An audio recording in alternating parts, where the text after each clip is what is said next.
Something big is happening right now, just beneath the surface of the world's economy. It's a shift that could change the value of the money in your wallet, what you pay for just about everything, and America's role on the world stage. For as long as most of us can remember, the US dollar has been king, the financial bedrock for the entire planet. But now, thanks to some major policy changes and rising global tensions, that dominance is truly being put to the test. The first half of 2025 has been one of the toughest starts to a year for the US dollar in decades. After riding high for years, the dollar has taken a serious hit. The DXY, which is just a fancy way of saying the dollar's strength against other currencies, has tumbled about 8 or 9% since the year began. This isn't just a number flashing on a screen, it's a signal that the ground beneath the world of finance is shifting. So now, the real question isn't if the dollar's role is going to change, but how fast it's going to happen and what that means for you. So what's making the dollar so shaky all of a sudden? The main reason is a huge shift in US trade policy. In early 2025, the administration rolled out a massive wave of new tariffs, hitting goods from pretty much all of our trading partners. This wasn't just a small targeted move against one or two countries, it was a complete overhaul of how America does business with the rest of the world. The goal was supposed to be about protecting American jobs and industries, but the immediate result was a jolt of uncertainty that shot through global markets. You see, normally when there's chaos, investors rush to the safety of the US dollar, but this time, the opposite happened.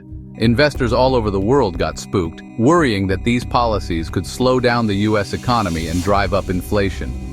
For the first time, a major protectionist move from the US wasn't seen as a sign of strength, but as a genuine risk. One analyst from Goldman Sachs put it plainly, saying that the world's perception of US policy is changing, and that's making American assets less attractive for foreign investors. The moves were so sudden and unpredictable that global markets didn't know how to react, other than to brace for more uncertainty. In a surprising twist, on the very day the huge tariff plan was announced, the US dollar actually dropped because investors started moving their money out of US stocks. And we're not talking about small amounts of money here. This is about the flow of trillions of dollars. When global investors get nervous about how stable or predictable the US economy is, they start looking for other places to park their cash. And this time, it was US policy itself that made them nervous. This policy shock didn't just come out of nowhere. It landed in a world that was already trying to depend less on the United States. You might have heard of the term de-dollarization. It's been quietly picking up speed for years. The aggressive use of economic sanctions and the freezing of other countries' money showed everyone just how much power the US holds with the dollar. For some nations, that was a huge wake-up call to start building a different kind of financial system. Countries like China and Russia have been leading the charge, making a real effort to trade using their own currencies. But it isn't just America's rivals. Even allies and partners are starting to do the same. In Asia, finance ministers have been openly talking about using local currencies for trade with each other instead of the dollar. India and the UAE have already started trading in their own currencies, and more deals like that are in the works with other countries. These aren't just symbolic moves. For instance, over 90% of trade between Russia and Iran is now done in rubles and rials. India and Russia are also settling most of their trade in local currencies. Now, this doesn't mean the Chinese yuan or the euro is going to replace the dollar tomorrow. Let's be realistic, that's not happening. The US still has the biggest and most trusted financial markets on the planet. Instead, what we're seeing is the slow chipping away of that system. We're moving from a world centered on the dollar to a world with several different currency blocks. And America's own actions are speeding this up. The new tariffs and all the uncertainty they bring just give other countries another big reason to look for alternatives. Analysts at PIMCO have noted that with these protectionist moves, the US is practically giving investors a reason to question everything they thought they knew about America as a safe place to invest. Okay, so what does a weaker dollar and a splintering global system really mean for the rest of us? This isn't just some abstract economic debate. It hits your cost of living, your savings, and your financial future. First up, and most immediate, is the price of things. A weaker dollar means it costs more dollars to buy stuff from other countries. So every imported product, from your phone to your car to the clothes you're wearing, gets more expensive. Companies that need imported parts to make their products see their costs go up. And guess who they pass those costs on to? You. It's a direct line to inflation. Second, it hits the cost of borrowing money. For decades, the world wanted dollars so badly that the US government and American consumers could borrow money way cheaper than almost anyone else.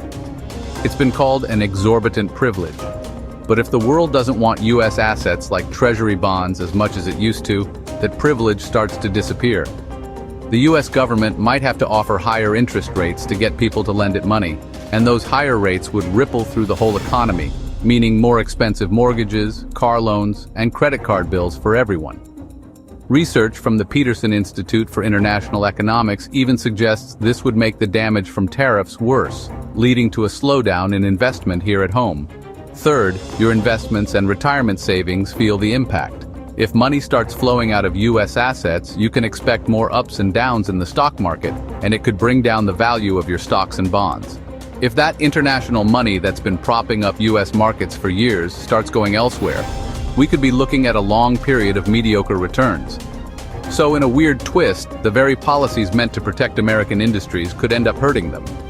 Analysis shows that when other countries hit back with their own tariffs, it could lead to major losses in production and jobs in American manufacturing and farming. Look, figuring all this out means you have to look past the day-to-day headlines. The story of the dollar is really the story of the global economy, and knowing where it's headed is the key to protecting yourself financially. If you're getting some value out of this breakdown, do me a favor and hit that subscribe button and turn on notifications so you don't miss what's next. So, after all that, is this really the end of the US dollar? The short answer is no. But its role is definitely changing. A sudden overnight collapse just isn't in the cards. The dollar is too deeply woven into the fabric of the global financial system. It still makes up nearly 60% of all the money that central banks hold in reserve. The euro, which is its closest competitor, is only at about 20%. And get this, the dollar is used in a mind-boggling 88% of all international transactions. There's just nothing else out there that has the scale and trust to replace it anytime soon. But the trend is clear. The dollar's share of global reserves is already down from about 70% 2 decades ago, and that slow fade is probably going to speed up. The world isn't ditching the dollar entirely, but it is building a system that doesn't depend on it. The future isn't a world without the dollar, but a world with less of the dollar. What we're seeing is a long-term structural shift, not a sudden crisis. Think of it less like a heart attack for the economy and more like a chronic condition that we have to manage. The dollar's exorbitant privilege will probably fade, which means the US will have to play by the same economic rules as everyone else. That could mean higher borrowing costs, having to worry more about our trade deficits, and losing some of the global influence that comes with controlling the world's money. The main takeaway is this. The era of the dollar being the undisputed king of the world is coming to an end. It's going to be replaced by a messier, multi-currency world. That transition is going to create problems for sure, but also opportunities. The next decade will be all about this financial fragmentation, and understanding it is the first step to getting through it. The story of the dollar is far from over, but we're definitely starting a new chapter. The decisions being made today are setting us up for a completely new economic reality. A reality where the stuff we import might stay expensive, where borrowing money could get harder, and where economic power is spread out more evenly across the globe. This isn't a reason to panic, but it is a reason to pay attention. The world is changing, and so is its money. Being ready for it starts with understanding what's really going on. Thanks for watching. If you want to keep making sense of these big economic shifts, make sure you're subscribed and check out our other videos. See you next time.